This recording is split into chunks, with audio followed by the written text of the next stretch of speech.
So I can't say that I'm all that surprised about this early one, this first story today over here. Can't say I'm surprised. Huh. Many had speculated leading up to the release of the iPhone 12 that there would be some compromises. I mean, there always is, right? You're trying to make a smartphone. You got to do some things. You got to make some choices. You got to, there's some selections. You say, I got to be this thin. I want to be this tight. I want to have this chip. I want to have this screen size. How much are you willing to give up?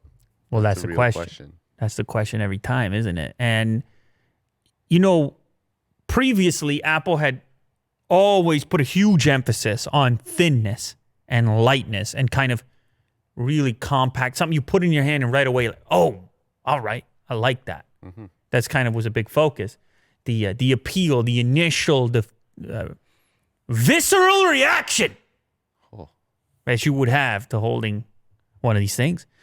And people had complained in the past about battery life, for example, and having smaller battery figures than some of the competition. And then the iPhone 11 happened. And when the iPhone 11 happened, they took battery real serious and they set the bar quite high for themselves. And so when I saw this new design, knowing they had to rework everything there, and I saw the initial battery figures, just on the scale of the batteries, and I know they said they were going to do software optimizations and everything else, but you wonder how much they could do in the amount of time. He's still running relatively similar software. And so the speculation started to emerge that maybe we take a bit of a step back on battery life when it comes to the iPhone 12 in exchange for this new design and this very sort of slim appeal. And we have some of the initial tests they're in now. We have Tom's Guide coming through with the iPhone 12 battery life results. And they stack it up against some heavy hitters. Not just the previous generation iPhone 11, 11 Pro, but also the Galaxy S20 5G at both screen refresh rates, the S20 Plus 5G, the OnePlus 8T 5G, and the Google Pixel 5.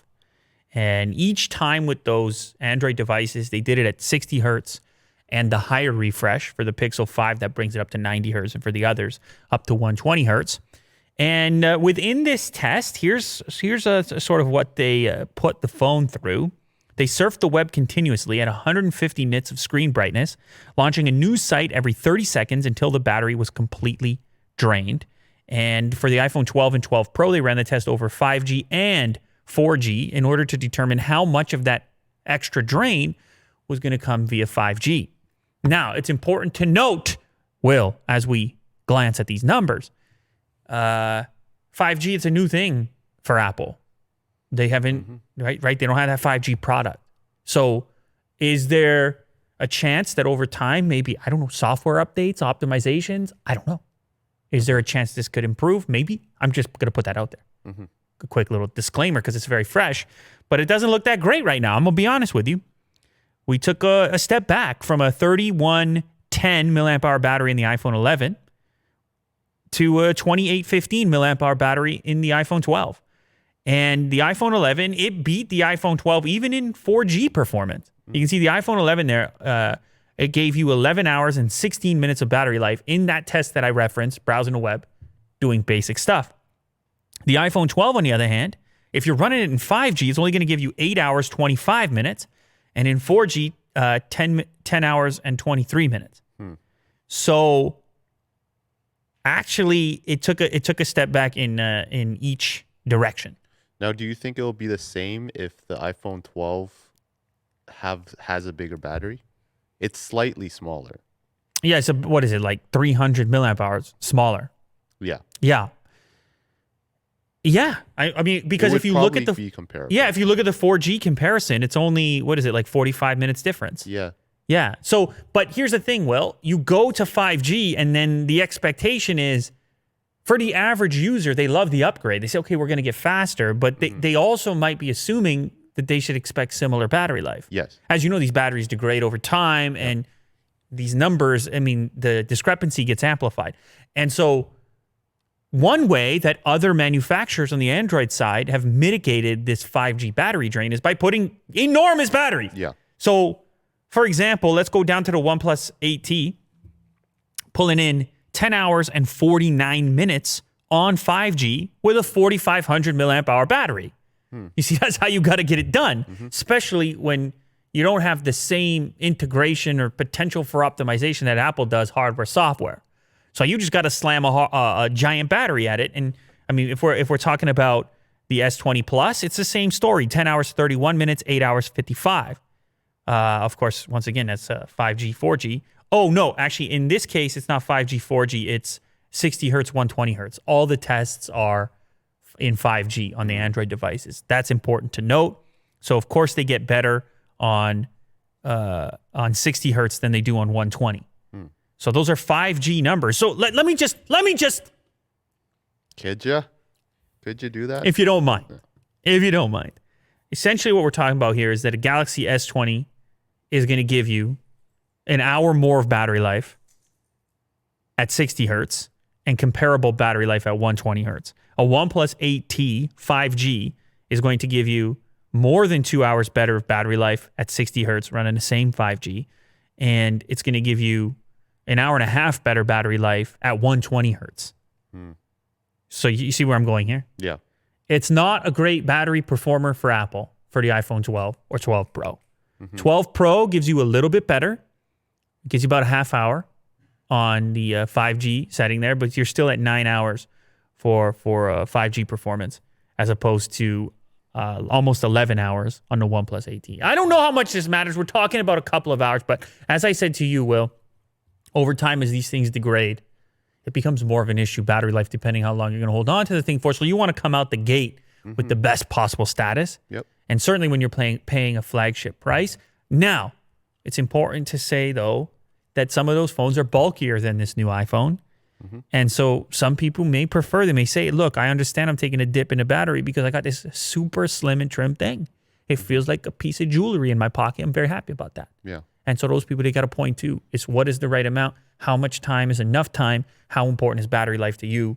But nonetheless, these types of reports are useful for people so they can at least say to themselves, hey, if battery is that important, I can take this into consideration. Right. That's where it comes from. But anyway, you can check out the chart and make up your own mind. But this should also showcase to you one of the potential reasons why Apple didn't throw a 120 hertz display in there. Yeah, because that would drain the battery. Because you had the 5G and the 120 hertz display, and I don't know what they're going to do between this generation and next to increase the display refresh, but you're going to have to knock another hour off that battery life, and then the discrepancy, not between Apple and other manufacturers becomes an issue, but Apple compared to its older products. People are going to sit there saying, I don't need the screen refresh because the old model has tremendously better battery, which is what I might. Well, you never want people to say that. Yeah. You try to improve in every single category every single time. So anyway, there you have it. It's not the worst news, but it's maybe not as great as some people had expected. Today's sponsor of the show is DoorDash, one of my favorites. Makes me hungry every time. Every time we got the DoorDash sponsor and I had to look at their homepage. The website. Yeah, I look at their website and I see the ribs on there. I see the pizza on there. I see the burgers on there. And whatever it is. I see the Chinese food or I like how Joe's Great Pizza has, he's advertising his salad though. He's got great pizza, but he's like, don't forget, I have salad as well. DoorDash, this is so simple stuff. You're staying at home these days. You're trying to limit your exposure to the world. You're trying to, you have to kind of stay out of the restaurants and depending on where you're located. And DoorDash lets you still have a little taste of something good here and there. You put a little smile, a little smirk on your face as you can still enjoy some of your favorites. Yes. Even in a time like this. And my personal experience, some of my favorites, well, we've already talked about it many times. Now, every so often, one that I haven't talked about more recently, I've been getting a few healthy things. Yeah? Yeah, they actually, there's some of that on there. So I'm going to give a shout out to Revitasize, actually.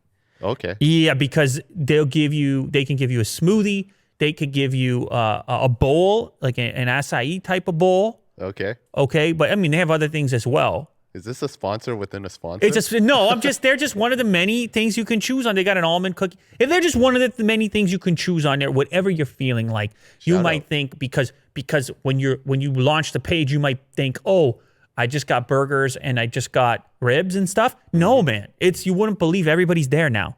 Yeah. And of course, there's even deals. This is the one for me. There's even deals as well. Oh, yeah. Oh, that's the bubble tea that Vin likes. Yeah. That's Vin's favorite bubble tea. So look at this. I mean, it's incredible the amount of selection that you're going to get on there. In fact, DoorDash has 300,000 partners in the U.S., Puerto Rico, Canada, and Australia. So they got everything from your local go-tos as well as the bigger names that you're familiar with. Look at that. I mean, you got the Chick-fil-A, 27 minutes. National favorite. You got the national favorites. If it's Chipotle, whatever happens to be, it's up to you. You get a deal right now. You go try DoorDash. I'm telling you, it's simple. You track it. You're salivating. Okay. All you got to do is head over to the DoorDash app. You got to just launch the DoorDash app on your device and enter the code LOULATER. You will get $5 off and no delivery fee on your first order of $15 or more. Just launch into the DoorDash app. It's on every platform. And make sure to type in the code LOULATER because you get the $5. You type LOULATER, you get the $5 off. And you also let DoorDash know that we sent you. So then we get the credit and this show continues. It's a beautiful thing. Maybe if you need a Krispy Kreme donut, I don't know what you need, but you're going to get $5 off 15. And that sounds like a pretty good deal to me. DoorDash. The Porsche Taycan will be the very first car with native Apple podcasts. Native, Will. I'm not talking about Apple CarPlay. I'm talking about them just getting out the way completely and just having an actual podcast button for anyone who gets in the car. And because the car is going to come with a free, or at least for a period of time, a free data connection, this is the end of radio. It's over. It finally happened. It's in the car. You just hit the button. Now, you can imagine other manufacturers do the same thing. Who's going to click the radio when they got podcasts and music? And because we previously... or Porsche, and even I think we talked about it on this show, they were also the first. They've done a couple first with Apple. They were also the first to put Apple Music as a button, not through CarPlay. Just click Apple Music, and your account is linked, and you don't even have to connect your phone. Same thing for podcasts. You don't have to plug your phone in, nothing. It's just all your podcasts where you left off, but it's linked to your Apple ID on the podcast app. So if you're partway through a podcast, it's bookmarked. It's in the app, in the car, and it's right on the dash. On top of that, they're doing lyrics too. And the lyrics, I don't know if you know the dash the way the Taycan is. There's a secondary display where the passenger sits. Right? On this car, it just says Taycan at the moment. It's not activated. But there's a display there right above the glove box. That's where the lyrics go, so the passenger can follow along the lyrics when you're listening to the song.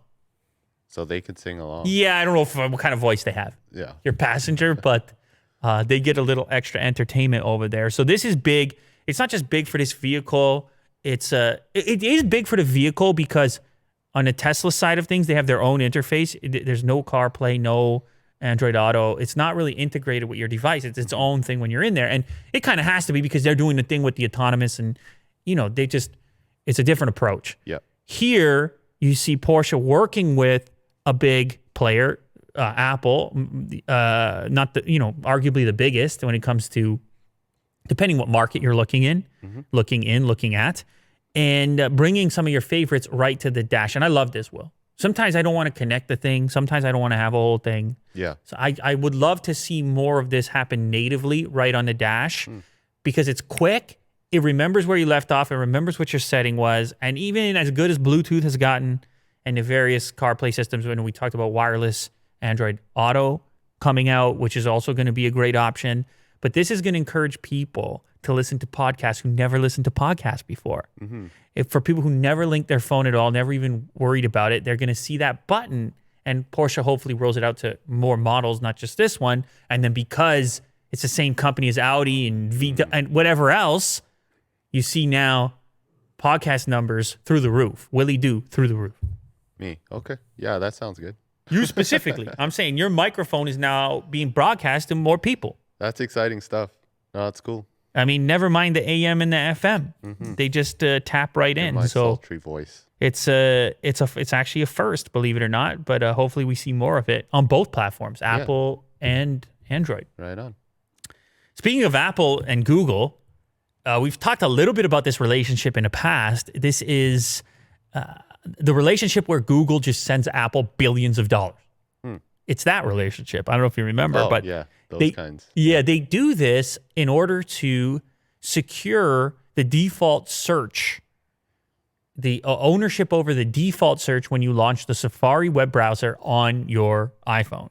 Obviously, this is a huge footprint and a huge business driver for Google, who originally and still to this day is an advertising company with an enormous and popular search engine. Yeah. So they need those searches, Willie do. And if they didn't have that on iOS, now we've talked about this before, I don't know who else it would be. Yeah. But presumably it would be someone else because these companies are competitors. And so there's currently the Justice Department is investigating. There's a lawsuit accusing Google of abusing its monopoly power. And so then within that filing on page 36, this figure comes out between $8 and $12 billion, which we've talked about this before, but we're getting more detail. We're getting it's getting a little more granular what exactly is going on. And so this $8 to $12 billion, sometimes when you're talking about these big companies, the numbers get lost. Like 8 to 12 billion. Is that a lot? I don't, trillions? I mean, who, what? You can't, they're so big, the numbers. There's nothing to compare it to. Exactly. So here's the best relationship, I think, in order to try to quantify the magnitude of this relationship. That number, 8 to 12 billion, accounts for up to 1/5 of Apple's worldwide income. 1/5! 1/5 of their income. Income, not profits. Right. That's a key. That's a key. Because when Apple makes an iPhone, there's a lot of costs associated with that. When they get that check from Google, oh baby, that's profit. Yeah. Oh baby, that's a margin. There's a difference. This is huge. That is a huge amount of money yearly. Isn't it? Let's be honest here. But what's weird about it is they say 1/5, but then they say that the worldwide income is 260 billion. And then the number is the guess is between 8 to 12 billion. So 1/5 of 260 billion is a lot more than 8 billion. So we got to be wondering about these numbers that are coming on, just how big this is. But as the things continue to get uncovered here, I think we can imagine that this is a very substantial percentage of Apple's revenue in order for them to think it's worthwhile to do it. That part we have for sure. If it is 1/5, my goodness, that is an enormous, I mean, that's impossible for Apple to say no to. Yeah. No wonder they keep saying yes up until this point. I mean, they uninstalled, you used to have YouTube by default on your iPhone. We took it out the box. They got rid of that. They said, see, this could happen to Google as well. Yeah. We could put Bing here. Bing. I mean, that would be equally problematic. I guess could they do their own search engine? I mean, they're trying with Siri to do an assistant. Maybe they could do their own search engine. I mean, they're doing maps. Yeah. Right? I mean, it's a slow process. Presumably at some point, they got to pull off the Band-Aid, stop taking tens of billions of dollars from Google and just do their own search engine, I guess. And we've talked about that. I think we did a clip. Yeah. Apple building its own search engine. There's probably some more details in there. You can go look for it. But anyways, this is a very aggressive move, and it certainly leaves no room for any other. Google commands 80% of the global search traffic currently. They're by default on every Android phone, and then they pay tens of billions to be on every iPhone. Yeah. What's left over here? So anyway, that's the claim. But one of the problems I have with this investigation on the monopolistic practices is, and we've talked about this before, is like who takes their spot. We really have a problem figuring out who that is in the absence of Apple doing it themselves. Yeah, if they build their own, is it worth the 8 billion or 12 billion that Google gives them? Exactly. Right? Because they never wanted to be an ad company either, so they would just have to do it without generating fresh revenue from it. Yeah, and it's going to take time. Absolutely. Anyway. Atari, you remember Atari? No, you don't, because it was even before you, Will. That was the OG It was the OG game console. Yes. Oh, you do remember Of it? course. Okay, Yeah. hazy, man. I mean, yeah, you're right. It's before my time. Like, you but, didn't have one, did they you? were OG. No. Yeah, it was No. just before. We were more... Well, I had something called Intellivision at one point, but it was Okay. actually a hand-me-down from my parents who just had it in a box somewhere. I was like, what's this? And they're like, try it out. It was around the same era. Was this 83? Something like that? Mm-hmm. But really, the first console that we got real excited about was the original Nintendo Entertainment System. Yes. Probably you too. Yep. You had that as well. Yeah. So, but anyway, prior to this, Atari, and we were just talking about Apple. Atari played a role. If you watch any of those biographic films about Steve Jobs, Atari was right there at the forefront of the whole technological situation going on in Silicon Valley at the time. Yeah. He used to work at Atari. Exactly. For a little bit. And the games and everything was kicking off. And in a weird way, Atari was kind of the first computer system people put in their house. Mm-hmm. It was a gaming system, but guys were doing other stuff with it back then.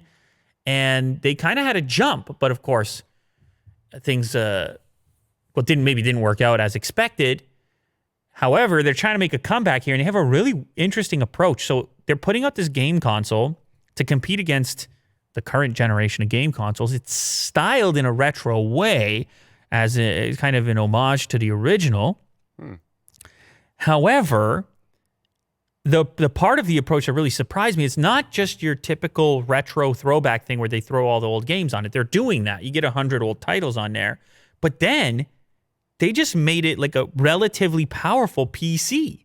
So it's got an AMD Ryzen CPU, an AMD Radeon GPU, 8 gigs of RAM, which is expandable, user expandable, and it can pump games at 4K HDR.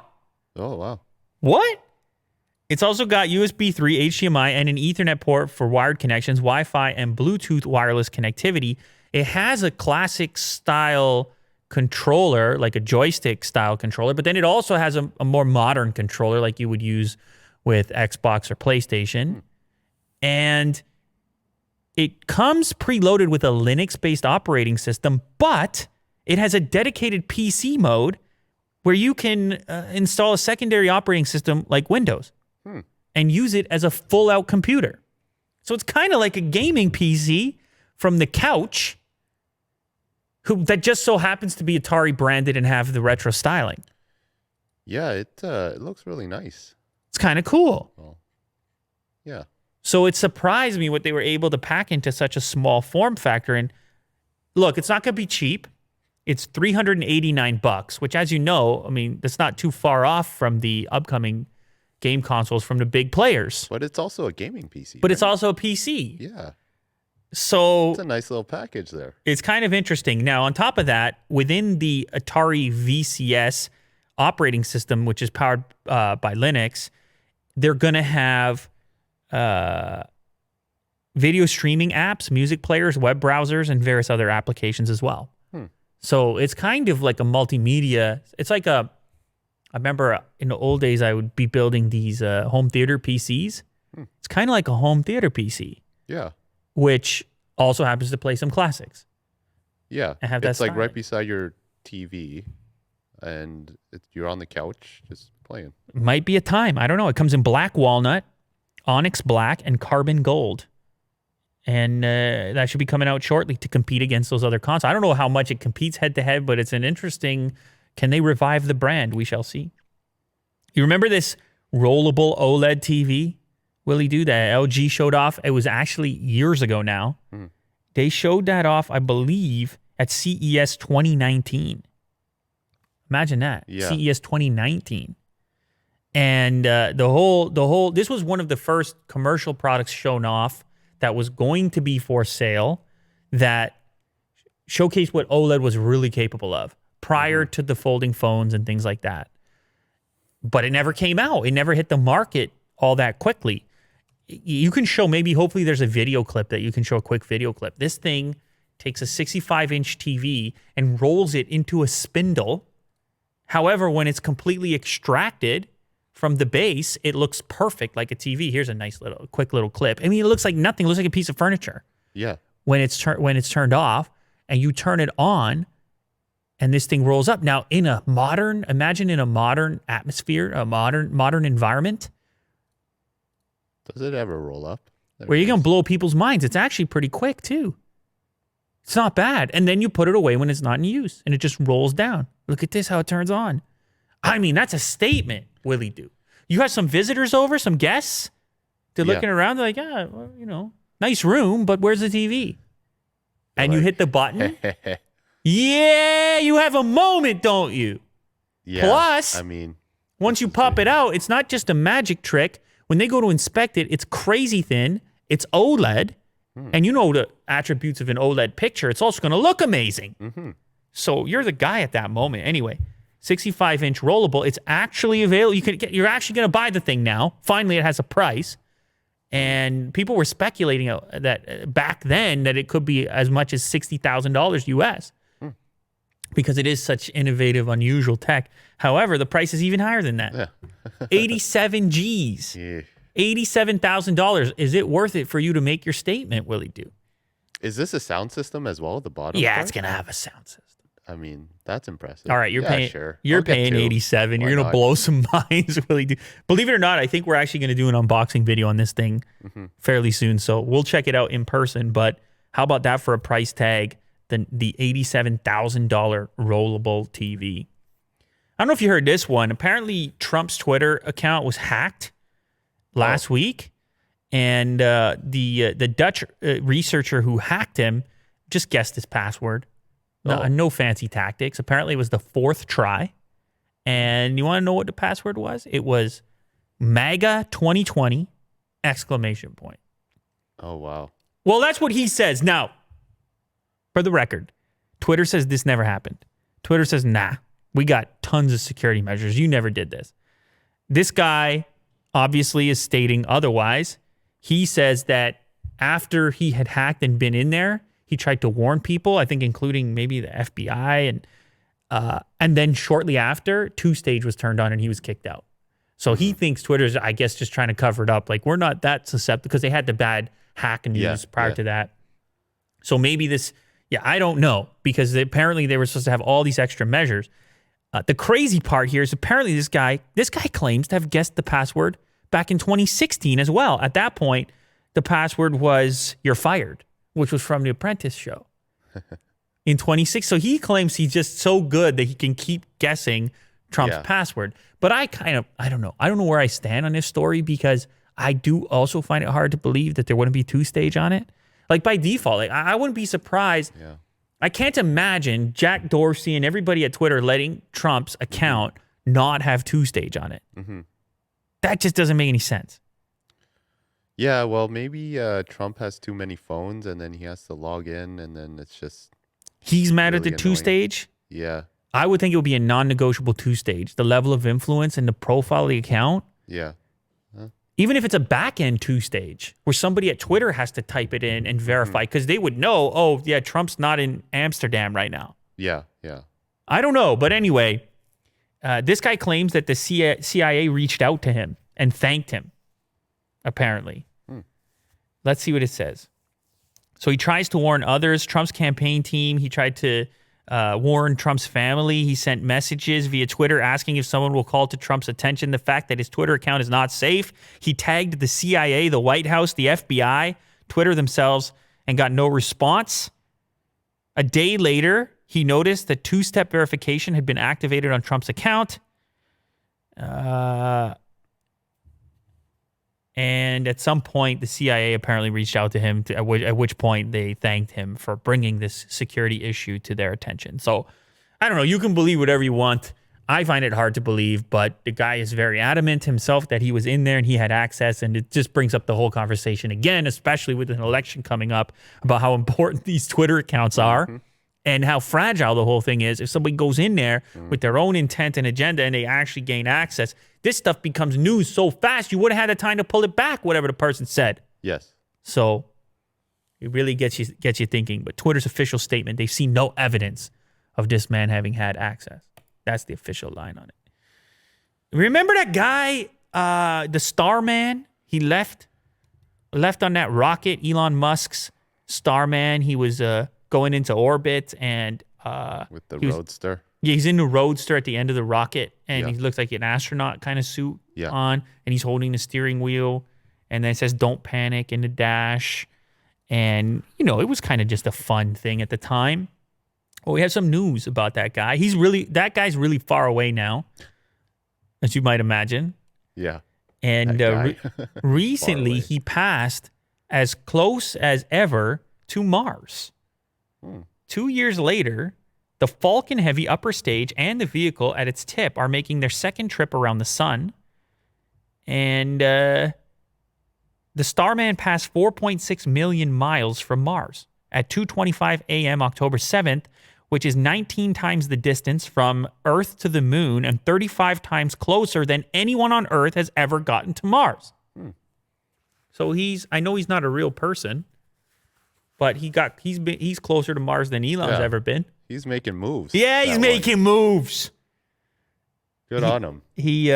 What was I going to say though? Oh, he's not doing well though No, he's physically. No, he's got some health problems because of all the radiation and whatnot. sick? Okay. He's got no atmosphere to protect him. So the speculation here is that probably all of the organic materials would have been wrecked at this point. So the red paint is likely gone. The rubber tires, gone. The leather seats, wrecked. And because all the carbon bonds that hold them together would have been destroyed by radiation at this point. However, the aluminum frame and the glass parts might be okay. Okay. That might be the lasting effect. I mean, it created some incredible visuals. That's a Yes. real photo, man. Yeah. Like they did some cool stuff with him, but yeah, he's still floating out there. He might look a little different with the all the exposure, but inspiring stuff. This guy.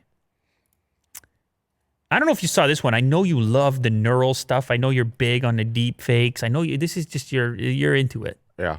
And so that's why I brought this one up. Apparently, we have new filters from Adobe inside of Photoshop that are just bananas, straight banana town.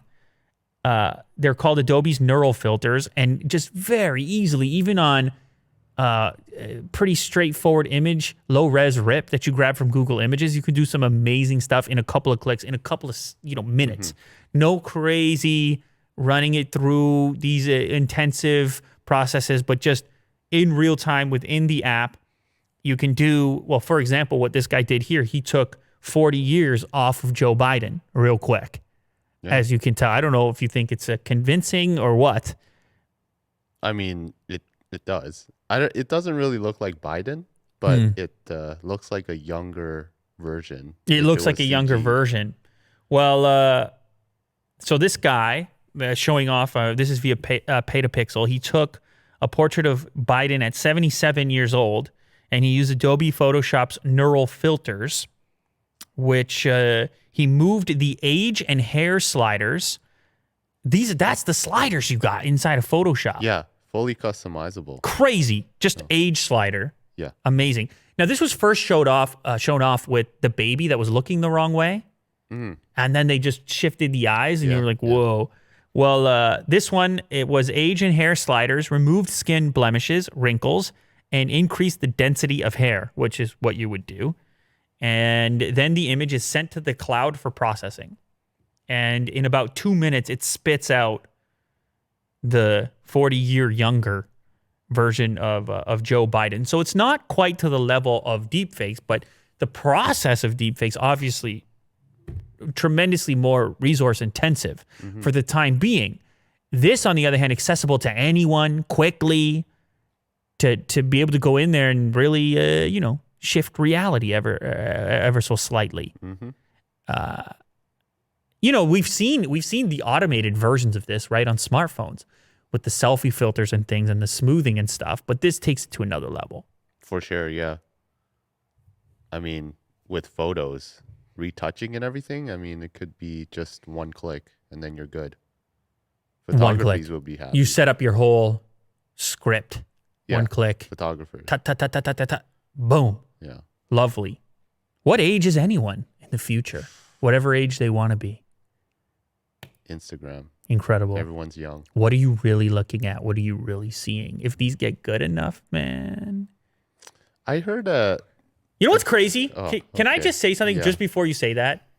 Is if you are a celebrity and your image is a real valuable thing to you, could you imagine a future in which you never leave? You're never seen in public, because then your image is some sort of merging. It's some sort of neural hybrid of what you actually are at the moment and the fabrication of what AI thinks you should look like. Uh-huh. So you can't leave because the impression people have of you, people are interchanging your Instagram appearance with reality. Mm-hmm. That becomes that's your broadcast. Yeah. And then going out would spoil it, because then you have regular images and people would be like, no, this person's old. Yeah. But you, with this kind of stuff, if it's good enough, if you have a team or if you could do it in one click or whatever. Yeah. I mean, that's the future, right? You just never, you can never show people the actual you, because Yeah, you'll be wearing a mask every time you go out. right. Yeah. What is that? But then what is what? What is what at that point? Yeah. Because then everybody's doing it. It's like a hybrid avatar. Yeah. Social media is just I mean, it already is, but then it's a more advanced hybrid avatar, which is a worked up version of you, which can be anything at any time. However, it probably would never be the real you. Anything but that. Yeah, that's scary. Wow. This next one is going to require some little bit of Google Maps magic from you. Okay. So this caught my attention because Apple, well, okay, first up, Apple is closing. How dare you?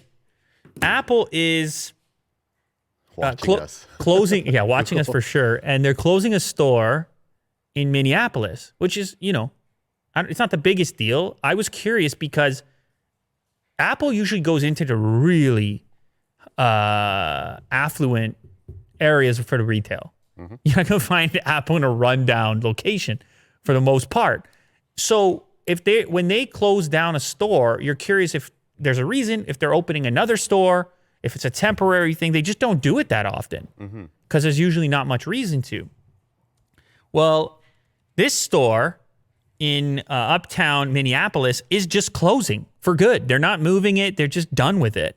And I was like, what would cause that to be the case? Now, obviously, there's been a lot of stuff happening in the world recently with the COVID has affected retail substantially, but then you had also protests and riots and things like that. And I was just curious if this was affected by that. So then I went in and I just put this into Google Maps. Okay. Because I wanted to see, I see the image there of the Apple store when it's thriving. I was curious what it looks like right now and what the whole area looks like. Because I was like, wait a sec. They closed the Apple store. I'm reading the article here talking about all this stuff being damaged during the riots in that area. And then also closing down Columbia Sportswear, North Face, Victoria's Secret closed down a year before. Canadian outerwear company Arc'teryx left. And the Urban Outfitters store is listed for sale or lease. I'm like, those are all expensive brands. Yeah. How could an entire area go from supporting that retail to Zippo? Like, what happened? Because, I mean, I get it. Retail is suffering right now. But those brands, they all got bank accounts. Yeah. And it's never a good look to just bounce completely. So anyway, go to Google Maps for a second. Okay. Because we're going to go on just a little street view. You got to type in Uptown Apple Store, Minneapolis. This is some real time stuff. You got it there. You spelled Minneapolis wrong, but it got it anyway. That one, yeah. Okay, now here, this is a key. Well, I need you to grab the little Street View man, pick up the Street View man, and choose the dot. That dot. Oh no, wait! Don't do it. Stop. Okay. Get the little man and just drop him at the street corner. Uh-oh. Not the dot. We're gonna do the dot second. One? The yep, drop him north or right there at south? the street corner. Okay. This is big stuff. Okay. Riveting. We're on the corner. It's a lot of traffic. It looks like it's a happening place. I don't know what CB2 is. I think it's a furniture store. Now go down the road. This avenue is called, what is it? Hennepin? Hennepin Avenue South? Is that what it, that's what, did I get that right? Yes. Hennepin. Hennepin Avenue South. Okay. Travel down this street. All right. Let's look at the retail. Look at that kitchen window. Majors and Quinn booksellers. Keep going down. Okay. Keep going down. We have Jimmy John's. We have a Spice Place. Keep going down. Keep going down. We have a bar on the left. We have an H&M.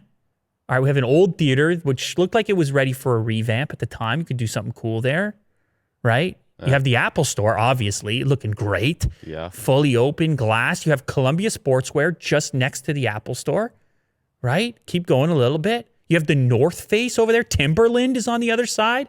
I would like to go here. Okay, yeah. I would like to go here and have myself a time. Seems like a nice place. Seems like a nice place. Now, I want you to zoom out. Hit that minus button. There's Urban Outfitters on the left as well. Hit the minus button. It's all happening. Hit the minus button.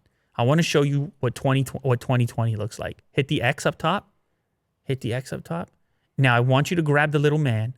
Once again, the Street View man. Okay, grab him. Pull him over and drop him on the dot, the earlier dot. Right there. Drop him. Right here? Yeah, drop him right there. I did this earlier. Oh, baby. Look, go look at the Apple Store. The entire neighborhood is finished, boarded up. This is, what is this? July. Yeah. Finished. That's the Apple Store. That's the Apple Store. When have you ever seen an Apple Store like that? Oh. Crazy, man. So I don't know what happened. How do retailers all abandoned? They just said we're not going back. Right. It's wild. You would have thought that. I get it with COVID and stuff and everything else. It was like I don't know what happens to the H&M, for example. Is the H&M back up and running? Maybe somebody can go look because I don't know how. There's obviously more recent imagery than this, but talk about a massive shift from the street view that you did previously to, depending how recent it is, to the retail status now. And you wonder, what do you do with this whole space? Mm-hmm. What happens? Well, Apple said that the employees who used to work there are going to get jobs elsewhere. Uh-huh. And a lot of these other big brands are probably going to be able to do something similar because they do have other stores probably in the Minneapolis area. But it's just a really, the visual is just impactful to go from, because I had that experience myself. I'm like, why do they shut down? They never shut down Apple stores. Like, holy. And then it's like, whoa, wow. What a contrast in just a few months. Yeah. Just a few months, it's like a whole different place. The Spice Place, the bookstore. Yeah, it's all boarded up. It's wild, man. It's crazy. Anyway, that Apple Store decided to shut down for good. And I should also note, it's listed here within the article. Apparently, the closure of that Apple Store was already in the plans prior to the pandemic. So I guess that area had already been hurting, and then that everything just amplified it and made it and expedited the process by the looks of it. But how can an area change so much so fast? I need somebody in Minneapolis to tell me how an area can change so much so fast. It's really curious. Anyways, Burger King. Remember we were talking about how they were going to give away a PlayStation 5? Yeah. Well, this is not about a PlayStation 5 at all, but I thought it was interesting nonetheless because they're apparently working on reusable, like no wrappers, reusable containers. I know that sounds very boring, but you look at it and it's really messing with your mind. Look at those Burger King containers. It looks like you packed your own lunch. Yeah. But you leave Burger King with that. And you put a deposit on your fast food meal. And then if you bring that stuff back, the deposit gets refunded to you. Or I guess you just keep replacing it with, depending how often you go to Burger King. This blows my mind. Huh. I mean, you got to be a regular to start thinking about this. But The other thing that came into my mind is it's kind of a weird time to launch something like this with the pandemic stuff. Because it's like, what about the contamination? Sanitation. Yeah. I was curious about that. Now, do you want people bringing the food articles back, even if it's just the containers? Now, obviously, the beer store and things like that, they do that. They're still taking the bottles back. Yeah. So they probably have some sanitization system. They just slam it with high heat and steam and everything else. Do you know what this is made out of? I'm sure it's some bio plant-based plastic, you know? Because I think with glass. Oh, I see where you're going. A Yeah. bit more. High heat. Yeah. Sanitary. I hear you. But with plastic, I mean, you can't melt that, or with blast it with high heat and have it survive. Yeah, it looks like it's some type of plastic. Now, they say it will be safely cleaned and then refilled. Apparently, to use the containers, customers will opt for the zero waste option when they're putting their order in. Now, obviously, at coffee shops, you were able to bring your own mug, like Starbucks, but they put that on hiatus when the pandemic hit. They're like, no. Stop bringing your We're not touching that. Stop bringing your stinking mugs in here. Yeah. But it doesn't change the fact that people are moving towards the sustainable ways of doing things. And there's obviously waste when it comes to fast food and things like this.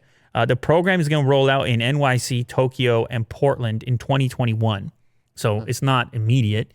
Maybe things will chill out with the pandemic, and then it's not going to seem as weird once it does roll out. But the part that still remains weird for me is how much of a fast food regular you got to be to justify carrying around the reuse. I mean, you got to go for lunch a couple times a week at least, I would say. Yeah. And how much of a discount are we talking about here? I don't know. What if you just keep collecting these plastic containers? Why? Because you don't bring them back? Yeah.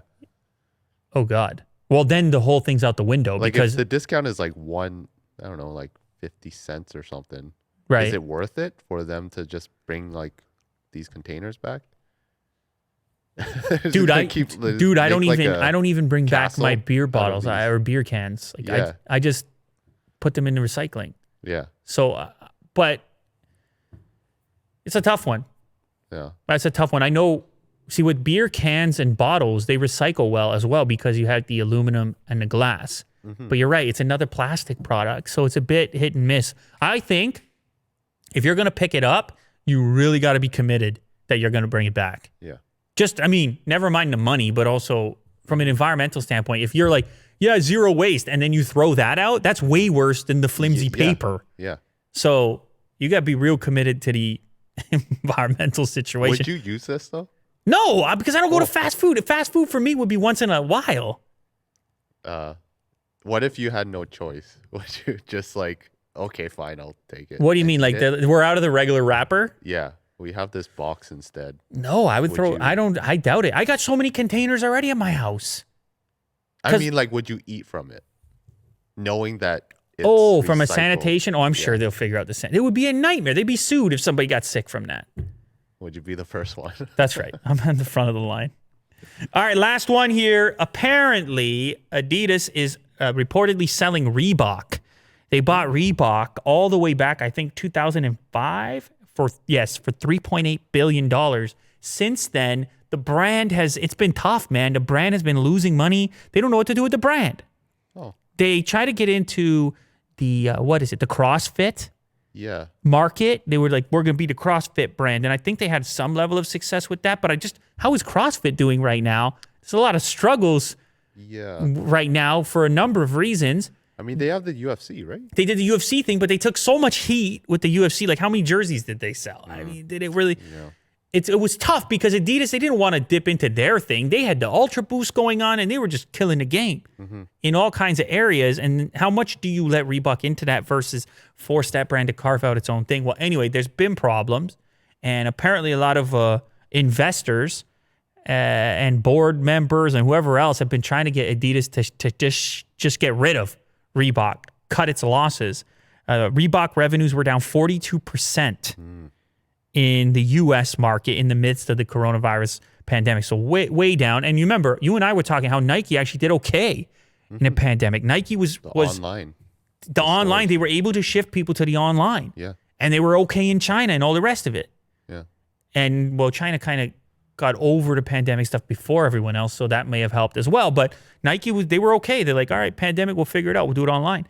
Reebok apparently not so much. So investors have been demanding as early as 2017, making demands that Reebok get rid of, or that Adidas get rid of Reebok. Some of the potential suitors for the brand, China's Anta Sports and the VF Corporation, which is the Timberland Vans North Face brand. North Face showing up twice on the show today with the store shut down, and now over here is a potential, well, they're not the flagship brand, I guess. Or maybe they would. What do you think is the biggest brand, Timberland, Vans, or the North Face? Vans. Out of those three, maybe Vans. Vans. Maybe Vans. Maybe that's why it's the VF Corporation. Yeah. Anyways, so those are a couple brands where the Reebok brand can go potentially live under, but Adidas has not officially responded to this. They have not said that for certain this is what's going to happen. But what can I say? I don't know. It would be unfortunate.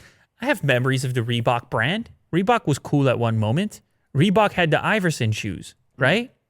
Weren't Allen Iverson's shoes Reebok? Plus, they had the one classic there. Yeah. Actually, perfect timing because Vin had these shoes and he just walked in the studio. Wait, you didn't have those ones. No. Wait, he had ones that had a zipper on the front. See if you can find, or maybe, didn't it? Yes. Is that a Reebok shoe though? Or yeah, Reebok signature. He had that shoe right there. But maybe it was blue, not black. Anyway, point being, they had a few athletes. They had a few interesting designs over the years, a few futuristic different designs going on. Of course, they had the pump. Don't forget the pump. Oh, yeah. Classic. The pump was huge. So anyway, here's to hoping they find a home and they don't just evaporate completely. But they're going to need some type of resurgence, some new identity here because it hasn't been working out under the Adidas heading, at least for the time being. It's causing problems for everyone. So apparently they're looking to sell, but that's just a report for the time being.